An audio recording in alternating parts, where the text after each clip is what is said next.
సింగరేణి ప్రాంత నూతన బొగ్గు బ్లాక్లను వేలం వేయకుండా సింగరేణి కంపెనీకి కేటాయించాలని డిమాండ్ చేస్తూ తేదీ 8/7/2024 నుండి 13/7/2024 వరకు సింగరేణిలోని ఉన్న అన్ని జనరల్ మేనేజర్ కార్యాలయాల ముందు నిర్వహించబడే నిరాహార దీక్షలను పురస్కరించుకుని ఈ రోజు మంచిర్యాల జిల్లా మందమర్రి జనరల్ కార్యాలయం ముందు SCWU AITUC యూనియన్ ఆధ్వర్యంలో రిలే నిరాహార దీక్షని ప్రారంభించడం జరిగింది। ఈ కార్యక్రమానికి ముఖ్య అతిథులుగా CPI మంచిర్యాల జిల్లా పార్టీ కార్యదర్శి రామడుగు లక్ష్మణ్, CITUC కేంద్ర కార్యదర్శి MD Akbar Ali, Mandamarri branch AITUC కార్యదర్శి శైలేంద్ర సత్యనారాయణ, అలాగే branch vice president Bheemanathuni Sudarshan విచ్చేసి ఈ నిరాహార దీక్షని ప్రారంభించడం జరిగింది।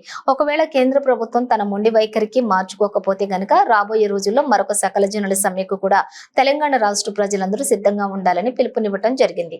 ఈ కార్యక్రమంలోని Bellampalli branch secretary Dagam Mallesh, Mandamarri branch vice president Bheemanathuni Sudarshan, Ramakrishnapur branch vice president Ippakayala Lingaiah, branch joint secretary Kandi Srinivas, assistant secretary Somisetti Rajesham, branch senior నాయకులు Chippa Narsaiah, D Manohar, branch mining staff incharge Gopathi Satyanarayana, branch నాయకులు పెద్దపల్లి బాణయ్య, టేకుమట్ల తిరుపతయ్య, బానూత నాగేశ్వర్ నాయక్, కాంట్రాక్ట్ సంఘ నాయకులు జట్టి మల్లయ్య, అన్ని గనుల మరియు డిపార్ట్మెంట్ ఫిట్ సెక్రటరీలు మరియు కార్యకర్తలంతా కూడా పాల్గొన్నారు।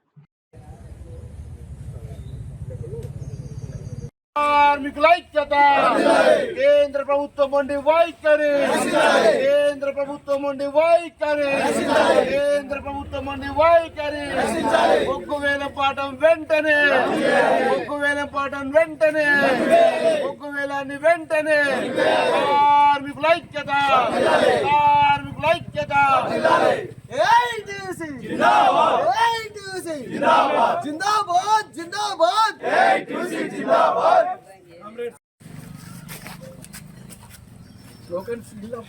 కార్మికుల ఐక్యత, కార్మికుల ఐక్యత జిందాబాద్, జిందాబాద్ జిందాబాద్, AITUC జిందాబాద్, కార్మికుల ఐక్యత, AITUC జిందాబాద్, AITUC జిందాబాద్, కార్మికుల ఐక్యత, ఎర్రజెండా నాయకత్వం, కేంద్ర రాష్ట్ర ప్రభుత్వాల మొండి వైఖరి, కేంద్ర రాష్ట్ర ప్రభుత్వాల మొండి వైఖరి, మేనేజ్మెంట్ మొండి వైఖరి, ఎర్రజెండా నాయకత్వం, ఎర్రజెండా నాయకత్వం, కార్మికుల ఐక్యత, కేంద్ర ప్రభుత్వ కార్మిక వ్యతిరేక విధానాలు నశించాలి, మన బొగ్గు బాకులు మన సింగరేణికే, మన బొగ్గు బాకులు మన సింగరేణికే, AITUC జిందాబాద్, AITUC జిందాబాద్।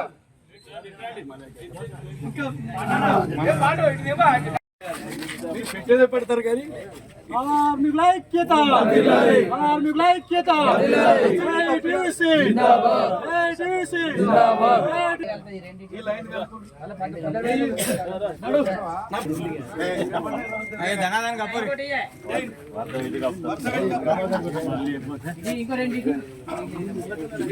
కాంట్రాక్ట్ కార్మిక సంఘం నాయకుని మర్చిపోకుండా 50 మంది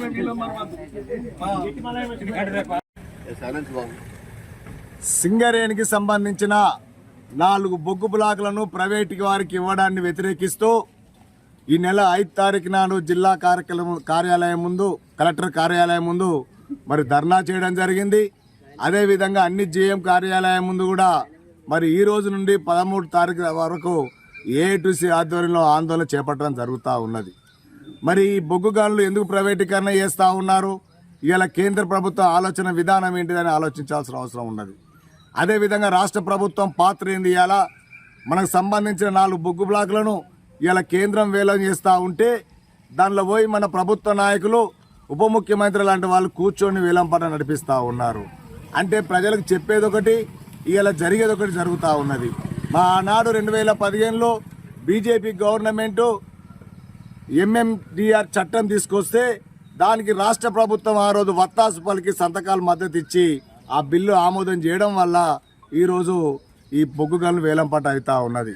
2021లో ఆ రోజు 3 రోజులు సమ్మె చేసి ఈ ప్రభుత్వాలకు బుద్ధి చెప్పడం జరిగింది।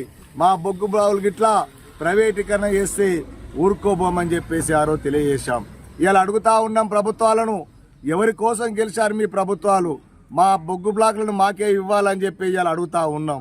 మరి ఇలా రాష్ట్ర ప్రభుత్వం 51% వాటా, కేంద్ర ప్రభుత్వం 49% వాటా, ఇది ప్రభుత్వ రంగ సంస్థలుగా ఉంటే రేపు ప్రభుత్వాలకు భవిష్యత్తు ఉంటుంది, రేపు సింగరేణి కార్మికులకు ఉద్యోగాల భవిష్యత్తు ఉంటుంది.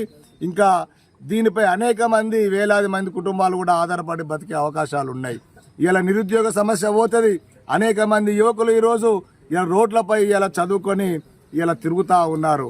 మరి ఇలా కొత్త ఉద్యోగాలు ఇస్తామన్న మీ ప్రభుత్వాలు ఇలా ఏం చేస్తా ఉన్నారని అడుగుతా ఉన్నా. అంటే ప్రైవేటు వారికి ప్రభుత్వ సంపదను, ప్రభుత్వ ఖనిజాలను ఈరోజు ప్రైవేటు వారికి దోషిపెట్టి కోట్లాది రూపాయలు రాష్ట్ర దేశ సంపదను వాళ్ళకి ఇస్తూ ఉన్నారంటే ఇలా మాకు ప్రభుత్వాలు ఏలేని నాయకులేనా, రేపొద్దున మమ్మల్ని కూడా అమ్మనని గ్యారంటీ ఉండదని చెప్పేసి సందర్భంగా అడుగుతా ఉన్నాం. ఇప్పటికైనా మా సింగరేణి బొగ్గు బ్లాక్లను మాకే కేటాయించాలి, లేకపోతే ఇలా సింగరేణి వ్యాప్తంగా బొగ్గు గాని కార్మికులు అగ్గై మండి ఆ రోజు మరో తెలంగాణ ఉద్యమాన్ని గుర్తు చేస్తారని చెప్పేసి తెలియజేస్తా ఉన్నాను. బొగ్గు బ్లాకుల వేలాన్ని వ్యతిరేకిస్తూ సింగరేణి వ్యాప్తంగా ఈ నెల 5వ తారీఖు నుండి ఆందోళన కార్యక్రమాలు నిర్వహించడం జరుగుతూ ఉంది. ఇలా భారత communist party CPI, Singareni college workers union AITC ఆధ్వర్యంలో సంయుక్తంగా చెలో కలెక్టర్ కార్యాలయం ముందు 5వ తారీఖు విజయవంతం చేయడం జరిగింది భారీగా.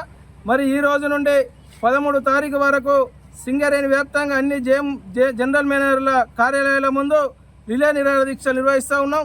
అందులో భాగంగా ఈరోజు మందమరి డివిజన్ మందమరి జీఎం కార్యాలయం ముందు రిలే నిరాహార దీక్షలు ప్రారంభించడం జరిగింది. ఈ కేంద్ర ప్రభుత్వం బీజేపీకి మేము ఒకటే చెప్తా ఉన్నాం, ఇలా సింగరేణి కాపాడుకోవడం అందరి బాధ్యత. ఇలా సింగరేణి బొగ్గు బ్లాకుల వేలాన్ని వ్యతిరేకిస్తూ ఉన్నాం. ఏదైతే తెలంగాణ ప్రత్యేక రాష్ట్రం కొరకు ఉద్యమాలు చేసి 1200 మంది ఆత్మ బలిదానాలు చేసుకోవడం జరిగింది. ఇలా నిధులు, నీళ్లు, నియామకాలు మా రాష్ట్రాన్ని, మా వనరులు మాకే కావాలని చెప్పి ఇలా తెలంగాణ సాధించుకోవడం జరిగింది. ఇలా సింగరేణిలో కూడా బొగ్గు బ్లాకులను ఈ సింగరేణికే కేటాయించాలని చెప్పి మరి సింగరేణి వ్యాప్తంగా కూడా ఆందోళన కార్యక్రమాలు నిర్వహిస్తూ ఉన్నాం. మరి ఇలా బొగ్గు గనుల శాఖ మంత్రి ఈ తెలంగాణ బిడ్డగా ఉండి కూడా మరి బీజేపీ 3వసారి అధికారంలోకి వచ్చిన తర్వాత మరి హైదరాబాద్లో వేలం పాటను పెట్టడాన్ని మేము వ్యతిరేకిస్తూ ఉన్నాం. ఇలా ప్రతిపక్షంలో ఉన్నప్పుడు ఇలా కాంగ్రెస్ పార్టీ అప్పుడు వ్యతిరేకించింది. ఇలా అధికారంలోకి వచ్చిన తర్వాత ఈ వేలం పాటలో పాల్గొనడం సిగ్గుచేటైనటువంటి విషయం. ఇప్పటికైనా ఈ కాంగ్రెస్ ప్రభుత్వం కూడా ఆలోచన చేయాలని చెప్తా ఉన్నాం. ఇలా ఎంఎండిఆర్ చట్టం ప్రకారమే మేము వేలం వేస్తామని చెప్తా ఉన్నారు. ఇలా ఏదైతే ఇలా వివిధ రాష్ట్రాలలో బీజేపీ పరిపాలిస్తున్నటువంటి రాష్ట్రాలు ఏవైతున్నాయో ఇలా ఛత్తీస్గఢ్, గుజరాత్, ఒడిశాలలో ఇలా అక్కడ ఆ ప్రాంత రాష్ట్ర ముఖ్యమంత్రి చెప్పిన విధంగానే ఇలా అప్పచెప్పడం జరిగింది. అంటే ఈ దేశ ప్రధానమంత్రి ఆ బీజేపీ పరిపాలిస్తున్నటువంటి రాష్ట్రాలకే ప్రధానమంత్రి అని అడుగుతా ఉన్నాం. ఇలా దేశ ప్రధానమంత్రి అన్ని రాష్ట్రాలను ఒకే విధంగా చూడాలని చెప్పి ఇలా రాజకీయ కక్ష దోరింపులు వదిలిపెట్టి ఇలా ఈ బొగ్గు బ్లాకులను సింగరేణి ప్రాంతానికే ఇవ్వాలని చెప్పి ఈ సందర్భంగా తెలియజేస్తా ఉన్నాం. రాబోయేటువంటి రోజులలో కార్మిక సంఘాలను, రాజకీయ పార్టీలను ఐక్యం చేసి ఈ సింగరేణి వ్యాప్తంగా సమ్మె చేయడానికి కూడా ఏఐటీసీ గుర్తింపు సంఘంగా ప్రధాన పాత్ర పోషించి ఈ సింగరేణిని కాపాడుకుంటామని చెప్పి ఈ సందర్భంగా తెలియజేస్తా ఉన్నాం.